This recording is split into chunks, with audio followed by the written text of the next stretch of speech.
Raspadori è a tutti gli effetti un giocatore dell'Atletico di Madrid, e proprio questo cambia un po' le carte in tavola a proposito di un interesse che potrebbe diventare da parte del Napoli per Lookman ancora più forte. E vi dico, un allenatore come Conte potrebbe ad un certo punto, se proprio Lookman dovesse diventare un chiodo fisso per la sua squadra, alzare il telefono, chiamare il giocatore e rovinare un po' i piani dell'Inter. Questa è un'ipotesi che sto facendo, non abbiamo informazioni in merito, se non che il Napoli gradisca Lookman senza aver fatto offerte ufficiali.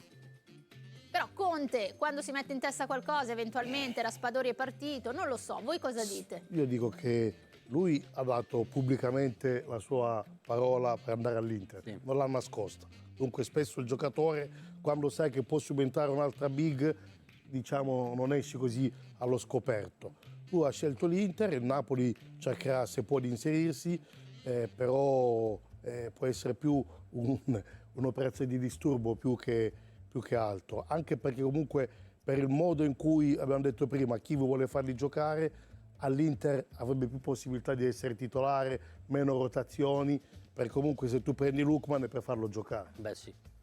Quello che penso io è che se Conte alza il telefono, Lookman ascolta. Vero? E ci parla volentieri e secondo me potrebbe anche cambiare i propri piani. L'unico dubbio che ho è che magari il Napoli cerchi un giocatore con caratteristiche un po' diverse da quelle del nigeriano, perché comunque Raspadori è vero che è un giocatore offensivo, ma era visto quasi come una mezzala offensiva, sì. Quindi magari vada più su un centrocampista, su un giocatore un po' più difensivo rispetto a Lookman. Questo è l'unico dubbio tattico che ho, però penso che dal punto di vista motivazionale, come dici tu, se Conte chiama un giocatore risponde. Quindi, tornando invece alle questioni del Napoli, il nostro Alfredo Pedulla ha pubblicato un video molto dettagliato riguardo al mercato del Napoli sul suo canale YouTube, e tra le varie piste parla anche di Elmas, e Alfredo in particolar modo dice: il Napoli nelle ultime 24 ore ha sondato la pista Elmas, e poi il nostro Alfredo Pedulla spiega anche perché il Napoli si è interessato ad Elmas. È un tipo di centrocampista che può servire al Napoli perché non ha un ruolo preciso, può fare tutto, può giocare largo a sinistra, fare l'esterno, la mezzala, ha dei gol nei piedi e anche degli assist che il Napoli sta seguendo. Quindi questo è il quadro per cui il Napoli in questo momento sta sondando la pista Elmas, secondo le informazioni del nostro Alfredo Pedulla. Quindi assolutamente sacrosante, ragazzi. Che ne dite di questo eventuale ritorno? Era quello che dicevo adesso, è un giocatore jolly, caratteristiche offensive, ma può giocare anche più arretrato, e forse più utile di Lookman, secondo me, per quello che vuole Conte, e penso che sia un interesse importante perché è un giocatore che l'anno scorso ha fatto molto bene a Torino quando ha avuto la sua opportunità, e che tornerebbe a Napoli non l'hanno mai dimenticato, perché comunque è stato protagonista anche del primo scudetto, e penso che possa essere un profilo ideale per tante motivazioni, e vedremo se ci sarà anche quella economica, però sicuramente ambientale e tattica lo trovo un profilo giusto. Sì, l'Ipsia è una bottega che non fa sconti, perché comunque sanno vendere bene, comprano bene e sanno vendere bene. Però affari Torino-Napoli ne hanno già fatti, anche importanti, guardaverdi. Sì, no, assolutamente. Io penso che alla fine può essere il giocatore giusto, perché in questi casi qui, quando devi prendere un giocatore, devi capire anche a livello caratteriale com'è, se magari nelle rotazioni, come si dice spesso, gioca un po' di meno, ma è pronto quando viene chiamato in causa. Deve anche prendere un giocatore che sa qual è il suo ruolo, e dunque lui secondo me ha tutte le caratteristiche per essere il famoso jolly, e penso che tornerebbe volentieri a Napoli, dove comunque è stato uno dei protagonisti, perché poi ci sono anche i protagonisti della seconda fila. Noi parliamo sempre della prima fila, però la squadra è tutta quella che vince e lui è stato determinante. Infatti lui mi sembra che partite da titolare ne avesse fatte poco, ma era entrato quasi sempre in tutte le partite dell'anno dello scudetto, quindi rientrato in Germania, vorrebbe tornare in Serie A, credo che possa essere una buona idea. Allora, per altre questioni che riguardano il Napoli, il nostro Alfredo ci parla di Musa. Per il Milan ha una valutazione importante e lo aveva già quando era stato fissato il prezzo da 25 milioni. Quindi voglio dire, Alessandro, non è difficile, non è facile mettere le mani su Musa per la valutazione che gli dà il Milan. Poi parleremo anche del mercato in entrata, perché come vi dicevo in apertura, praticamente ad un passo sono De Winter e a Tekame, però per l'uscita Musa comunque 25 milioni valutato dal Milan è un investimento importante per chi lo vuole comprare, tra cui il Napoli. Sì, una valutazione alta, un giocatore che ha avuto qualche difficoltà ma che piace molto agli allenatori perché ha grande spirito di abnegazione, si sacrifica, è duttile e quindi credo anche che se la meriti quel tipo di valutazione, è giovane, però sicuramente per il Napoli è vero che incasserà anche i soldi di Raspadori, ha un tesoretto importante. Però è comunque difficile, complicato andare a stipulare una trattativa con il Milan che ti fa capire che comunque per meno di quella cifra non lo cede, anche perché è un giocatore che da Allegri viene considerato importante nelle rotazioni, è un centrocampista che può svolgere tutti i ruoli, è un centrocampista che in questo momento completa il reparto, anche se probabilmente non sarebbe un titolare, e quindi il Milan fa un prezzo alto. Io credo che il Napoli possa davvero virare e cambiare pista se comunque la richiesta sarà questa.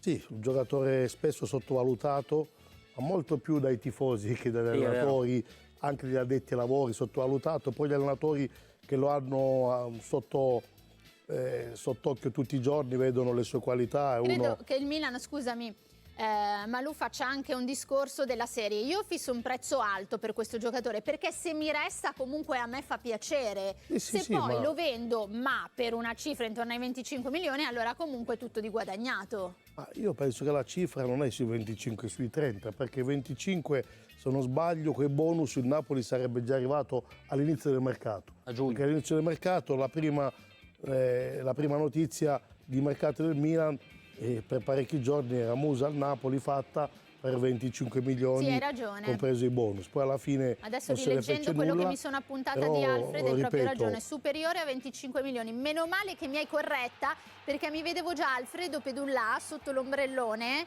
mandarmi un WhatsApp e dire: ma che cosa stai dicendo? No, Deborah, ci sai che ci sono io anche qui, meno male, non c'è nessun problema. Però superiore ai 25. Sì, detto questo... Sì, penso ti riferisca più che a un'ufficialità a un'ipotesi, una riflessione, una valutazione in corso. Presumo faccia riferimento a quello perché sai, è un mercato nel quale il Napoli continua ad aggiungere, no? Due esterni, Wallo Sanchez obiettivo concreto, per Gutierrez scambio di documenti in corso.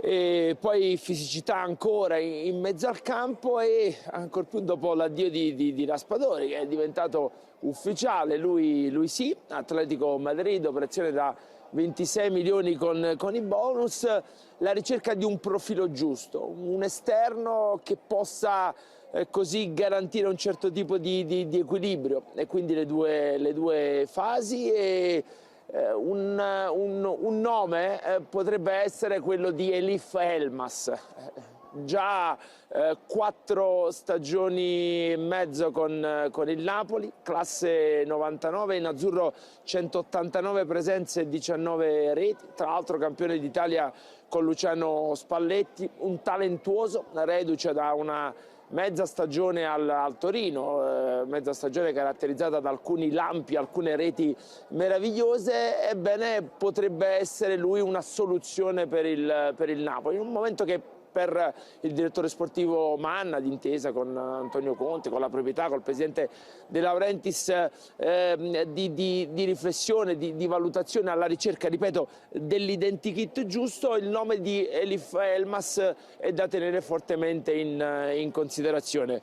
Giocatore che evidentemente a Napoli tutti ricordano, tra l'altro un legame forte con l'ambiente, con la città, col progetto in quelle 4 stagioni e mezzo, grande qualità, fu una intuizione soprattutto di Carlo Ancelotti, insomma, che ne prefigurò all'epoca una carriera veramente importante, giocatore che in quegli anni è stato molto importante per il Napoli e che torna ad essere un'idea concreta, chiaramente da andare a sviluppare, però potrebbe essere lui quell'esterno lì alto a sinistra che magari potrebbe rappresentare una soluzione chiaramente sia con la sua attitudine, la creatività, la fantasia e il piede da attaccante esterno importante, ma anche giocatore che insomma può fare le due fasi. E dunque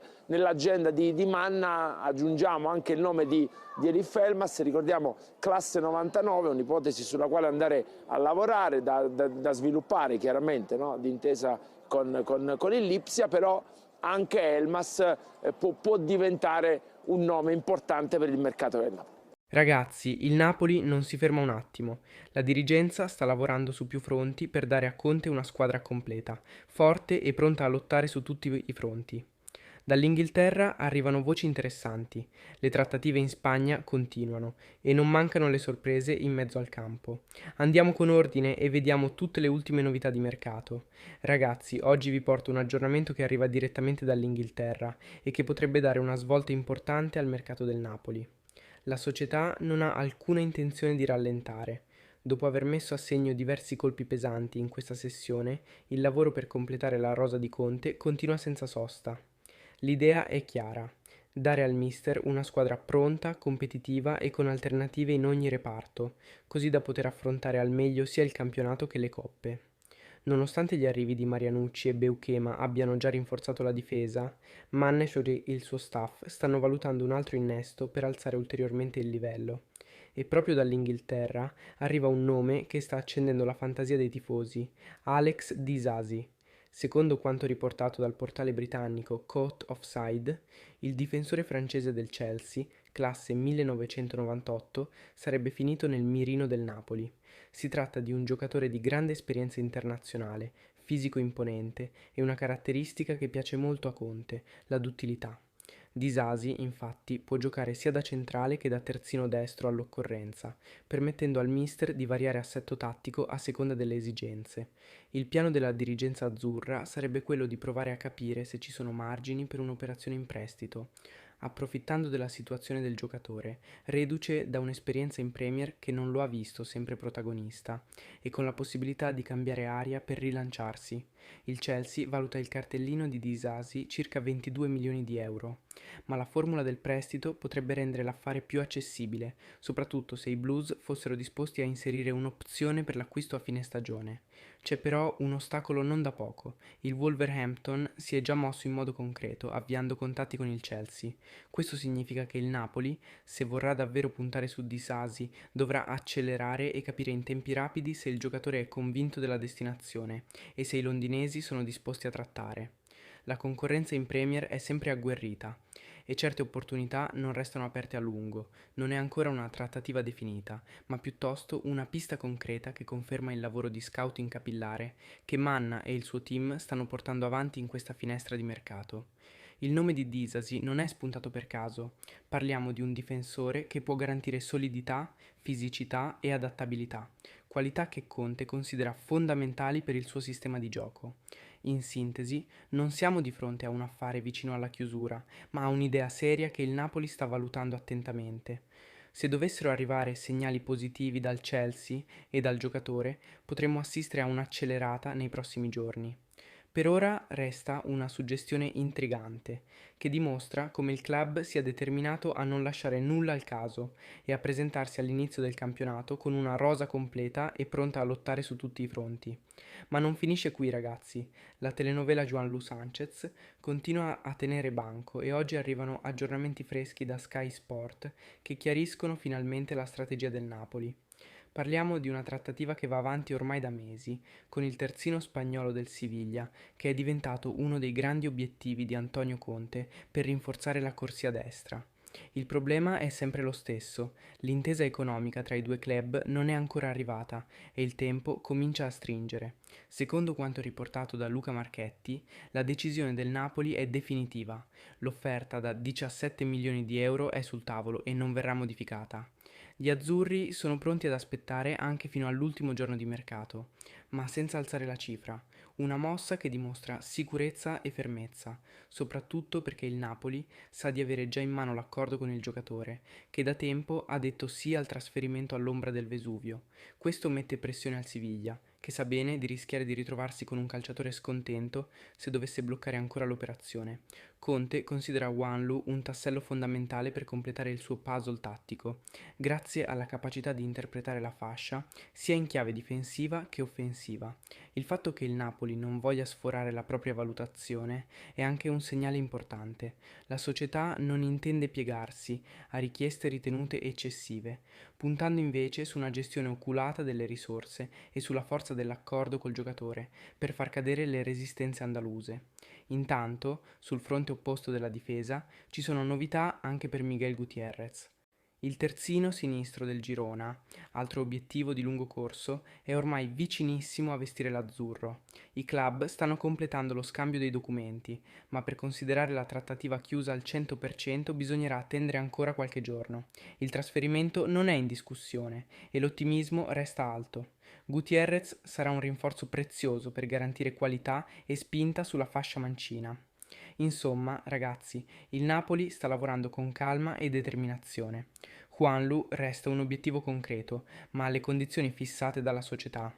E con Gutiérrez praticamente in porto, il reparto esterni di Conte potrebbe presto vivere un salto di qualità notevole. E infine, ragazzi, un ultimo aggiornamento: il mercato del Napoli non si ferma mai e, continuando con le ultime notizie importanti, ecco l'ultima di Alfredo Pedullà, che ha fatto il punto su alcune delle trattative più accese caude. Partiamo subito dalla notizia che ha sorpreso tanti tifosi. Elgif Elmas potrebbe davvero tornare a vestire la maglia azzurra.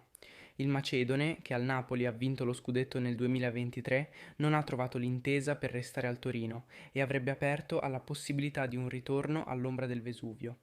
Una pista che fino a poco tempo fa sembrava improbabile, ma che ora sta prendendo forma, soprattutto dopo l'addio di Raspadori.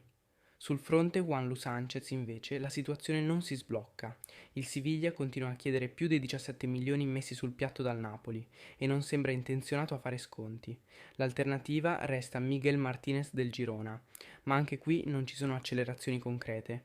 Conte aspetta rinforzi per completare il pacchetto degli esterni, ma i tempi stringono e la società dovrà presto decidere se insistere o virare altrove. E arriviamo al nodo centrocampo, dove le trattative per Yunus Musa e Fabio Miretti sono entrambe finite in una fase di stallo. Pedullà è stato chiaro. Per Musa il Milan continua a valutare il giocatore più dei 23-25 milioni di cui si parlava, cifra già giudicata alta dal Napoli. Nelle ultime 72 ore ci sono stati contatti insistenti, ma senza offerta ufficiale. Per ora la pista è in stand-by e non è detto che si riapra a breve. Situazione molto simile per Miretti. La Juventus chiede 20 milioni, mentre il Napoli non è andato oltre i 14. Differenza troppo ampia per pensare a un accordo immediato. Questo rallenta le manovre di Manna e del suo staff, che ora si concentreranno sulla chiusura definitiva per Miguel Gutiérrez e sulle ultime uscite, così da liberare spazio e budget. Insomma, il Napoli si muove su più fronti, ma tra valutazioni alte e resistenze delle controparti, alcune trattative rischiano di restare bloccate ancora per giorni. Nel frattempo, il nome di Elmas torna a infiammare i tifosi. Il suo ritorno sarebbe un colpo di cuore e di esperienza per Conte, in un'estate di mercato che sembra non voler mai abbassare i toni. Un saluto a tutti voi che siete rimasti qui fino alla fine. Iscrivetevi al canale per restare sempre aggiornati su tutte le principali notizie di mercato e non solo. Qui troverete ogni giorno novità fresche, retroscena e aggiornamenti su tutto quello che riguarda la nostra squadra del cuore. Forza Napoli sempre!